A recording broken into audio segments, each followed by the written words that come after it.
Most women get carried away anytime they hear the word uterine fibroid. But one thing you need to know is that fibroid is most common in women, and it's an abnormal growth that develops in the womb.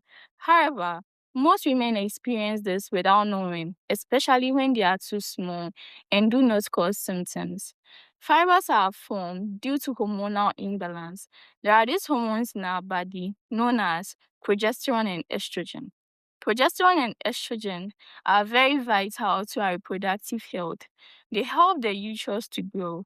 They also help the uterus to prepare for pregnancy, and they help regulate our menstrual cycle. However, when progesterone and estrogen are produced in excess, it triggers the muscle cells in our uterus to grow abnormally. And over time, these cells multiply and form small lumps tissue, and we term it as uterine fibroid. Some factors that can cause one to develop uterine fibroids are when one comes from a family where uterine fibroid is very common.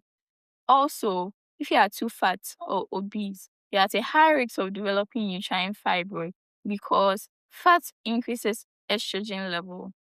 And also, if you have your period at an early age, you are exposed to these hormones for a very long time, and that can increase your risk of developing uterine fibroid. Some signs and symptoms of uterine fibroid are prolonged menstrual bleeding, frequent urination, and this because this large abnormal mass presses on the bladder and causes frequent urination. It can also cause constipation.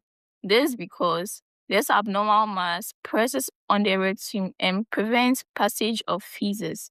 And this abnormal mass can also press on the fallopian tubes and cause fertility problems. Even though fibroids may not be all that dangerous, they can lead to some complications like severe anemia and fertility problems. A healthy lifestyle habit can support hormonal balance and overall reproductive health. Eating fruits and vegetables and foods high in fiber can also help.